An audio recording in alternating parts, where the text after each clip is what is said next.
저 같으면 이제 테슬라가 이 분야에서 1등으로 확실히 자리를 잡았다고 판단되는 시점이 올 겁니다. 그때 테슬라 주식을 사는 게 가장 안전하다. 그렇게 생각합니다. 그러니까 단지 이제 너무 많이 빠졌다 이렇게 해서 사는 게 아니고 1등이 확실하다 할 때 그때 사면은 이제 혁신산업 주가 전개에서 A와 같이 상승을 할 거고, 테슬라가 뭐 1등을 할 가능성이 크지만 혹시라도 또 테슬라가 아니고 다른 회사가 1등을 한다. 그럼 다른 회사 주식을 사야죠. 저는 그렇게 생각을 하고요.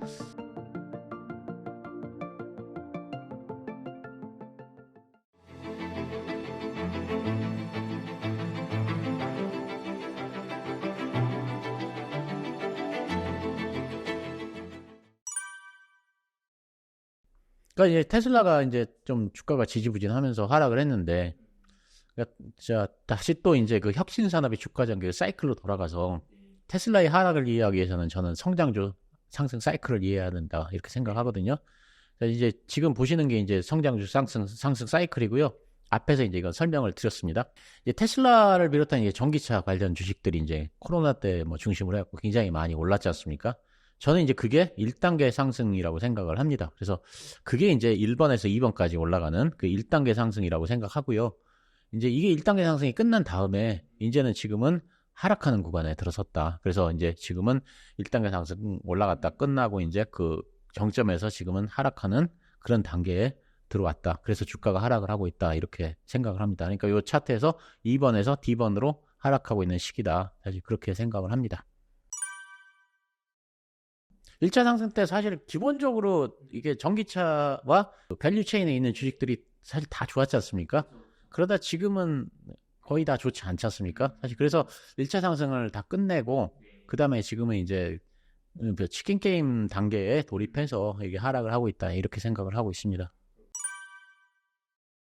사실 저는 이제 테슬라에 투자를 하지 않고 있어서 이제 테슬라에 대해서 사실은 뭐 이렇게 다른 제가 알고 있는 종목에 비해서는 이게 좀 이렇게 지식이 좀 짧은데요. 그 점은 이제 좀 이해를 한번 해주셨으면 좋겠고요. 그런 점에서 이제 아마추어 투자자로서 이제 말씀을 드린다 이렇게 생각을 하시면 될 것 같은데요. 저는 어쨌든 그 로봇 사업은 굉장히 저는 그 매력적으로 생각하고 있습니다. 테슬라가 그 일론 머스크가 이렇게 그 휴머노이드 로봇 옵티머스를 공개한 날이 2022년 9월 20일입니다. 테슬라 AI에 대해서 했거든요. 근데 이제 이때는 그 밑에 보면 굉장히 엉성했어요. 이게 그 휴머노이드 로봇이 막 줄도 튀어나오고 막 이렇게 해가지고 사람들이 막 들고 나오고 이랬었죠. 근데 이제 그때 머스크가 뭐라고 했냐면 3년에서 5년 이내에 옵티머스 이 휴머노이드 로봇을 시판하겠다 이렇게 얘기를 했었거든요. 그러면서 이제 가격도 2만 달러 이내로 맞추겠습니다 이렇게 얘기를 했습니다. 그러면 2만 달러면 이제 우리 돈으로 2,600만 원, 2,700만 원 정도 되는데 사람들이 그때는 이 말 제대로 잘 안 믿었었죠. 아니 그 로봇이 어떻게 그렇게 싸게 할 수 있느냐. 그리고 더구나 저렇게 지금 로봇이 엉성한데 막 줄도 튀어나오고 이거 어떻게 그럼 몇 년 만에 뭐 이렇게 시판할 정도로 만들 수 있느냐. 근데 이제 최근에 보면은 굉장히 많이 발전을 해가지고 테슬라가 이렇게 그 옵티머스가 막 그 계란 잡는 것도 있었고요.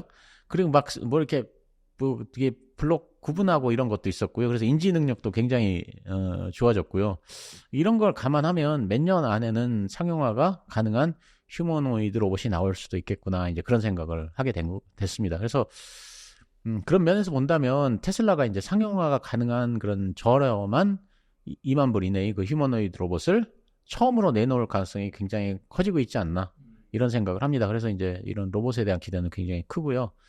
일론 머스크는 앞으로 그 로봇 시장이 테슬라의 전기차 시장보다 훨씬 더 클 거다 이렇게 예상을 했고 더 큰 매출을 올릴 것이다 이렇게 얘기를 했습니다. 그래서 일론 머스크는 테슬라는 세계에서 가장 큰 로봇 회사가 될 것이다 이런 말을 했는데 저는 뭐 이 말이 실현될 가능성도 굉장히 커서 사실 기대를 많이 하고 있습니다. 그래서 개인적으로는 테슬라의 전기차 부분보다 저는 로봇을 더 기대를 하고 있는 사람입니다. 예. 그러니까요, 다시 또 이제 제가 오늘 이 얘기 계속 드리는데, 다시 또 그 혁신산업의 주가 상승 차트로 다시 돌아가 보겠습니다. 제가 지금 2번에서 D 지점까지 하락을 하는 시기라고 말씀을 드렸습니다. 그러면 이제 D 지점까지 이렇게 쭉 내려오면, 여기서부터 이제 치킨 게임 끝나는 요 시점에서 이제 쭉 내려오는 과정에 계속 이제 기업들끼리 경쟁을 하게 됩니다. 그래서 이제 승자가 결정이 됩니다. 어느 정도 지나면 D 지점 부근에 오면은 그러면 이제 여기서 승자가 결정이 되면 1등하는 기업은 A 같이 쭉 상승을 하고 2등하는 기업은 이제 이렇게 그냥 그렇고 낙오되는 기업은 이제 주가가 하락을 하게 되는 거고요. 그러면 이제 이렇게 1등으로 결정되는 기업의 그 순간 이 회사가 이제 1등을 먹었구나 이렇게 되는 순간에 이제 그 회사 기업의 주식을 사야 된다. 이렇게 해서 여기서 장기 투자를 해야 된다.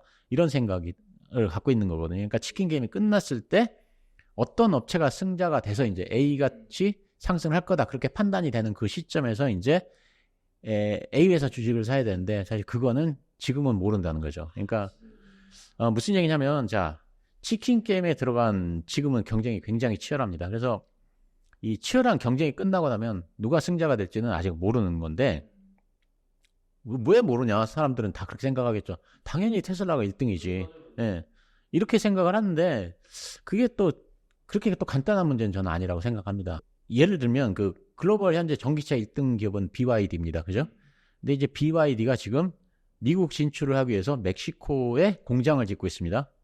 근데 이제 지난주에 그 미국 자동차 연합에서 뭐라고 했냐면 자, BYD가 멕시코에 그 공장을 짓고서 멕시코를 통해서 이제 미국에 전기차를 수출하려고 하는데 이거 굉장히 우려스럽다 이런 얘기를 했거든요. 그러면서 이제 BYD가 미국의 전기차를 팔게 되면 미국에서 엄청나게 팔릴 것 같은데 멕시코를 통한 이런 우회 수출을 막아야 된다 이렇게 얘기를 했습니다. 근데 이제 그 BYD의 그 멕시코 공장에서 만드는 건 메이드 인 차이나가 아니고 메이드 인 멕시코인데 정부에서 어떻게 막을 수 있는지 그거는 전 잘 모르겠습니다. 그러니까 이게 지금 BYD가 멕시코에서 만들어서 미국에 차량을 수출하면 지금 이 미국 자동차 협회에서는 굉장히 많이 팔 거를 우려하고 있는 상황이잖아요. 사실은 그죠? 근데 이제 또 얼마 전에 일론 머스크가 이런 얘기를 했습니다. 기사가 하나 났었거든요. 어떤 기사가 나왔냐면 중국 자동차 기업이 세계 10개 자동차 기업 중에서 9개를 차지할 거다 이렇게 얘기를 했습니다. 1등부터 10등까지 중에 중국 자동차 회사가 9개가 들어갈 거다 이런 신문 기사가 나왔었거든요. 그랬더니 일론 머스크가 뭐라고 했냐면 뭐 그 말이 틀리지 않을 거라 생각한다 이런 얘기를 했습니다. 일론 머스크가. 그러니까 지금 제가 드리는 말씀은 뭐냐면 미래의 전기차 1등이 누가 될지는 지금은 우리 모른다는 거죠. 그러니까 뭐 테슬라가 무조건 1등 하겠지. 뭐 그게 맞을 확률은 굉장히 큽니다. 근데 100%는 아니란 얘기죠. 그러니까 과거에 야후가 구글한테 따라잡히는 건 지금 생각도 못 했었습니다. 옛날에 초창기에는. 그리고 우리나라도 다음 커뮤니케이션이 압도적 1등이어갖고 네이버가 다음을 이긴다는 거는 초창기에는 뭐 생각도 못 했었어요. 그리고 일본 반도체 회사들이 삼성전자한테 진다는 건 아예 상상 자체가 안 됐었죠. 그 당시에.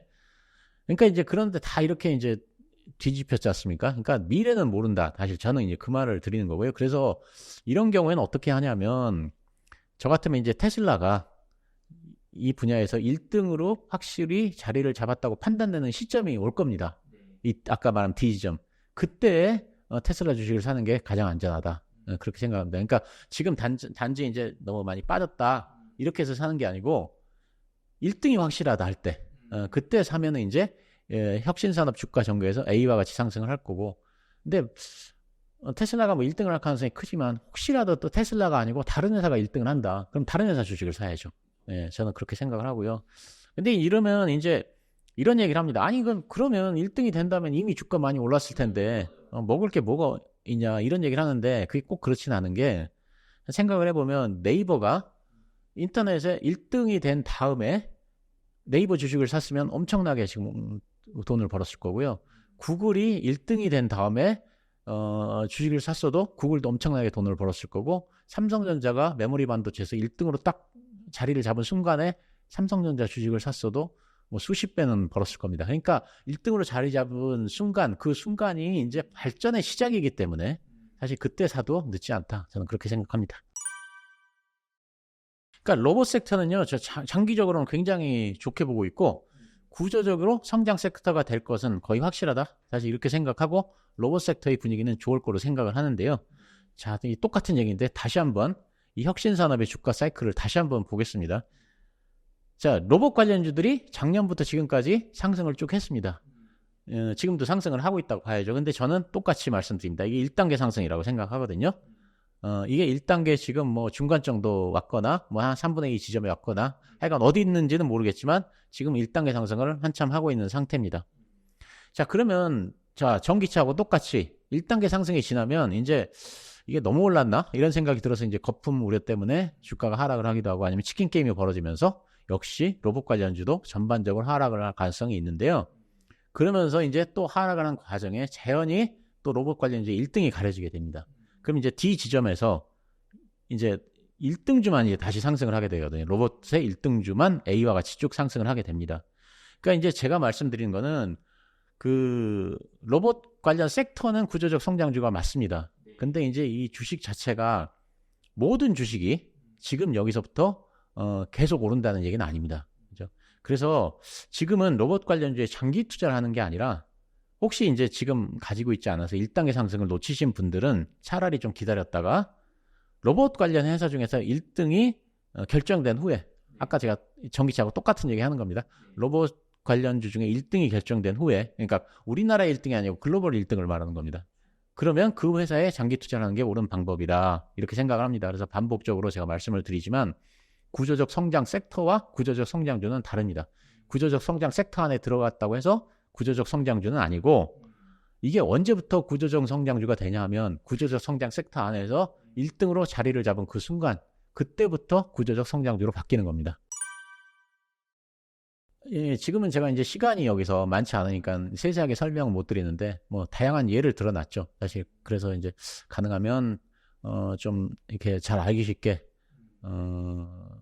가능하면 이해가 쉽게 할 수 있도록 예, 그렇게 썼습니다. 예.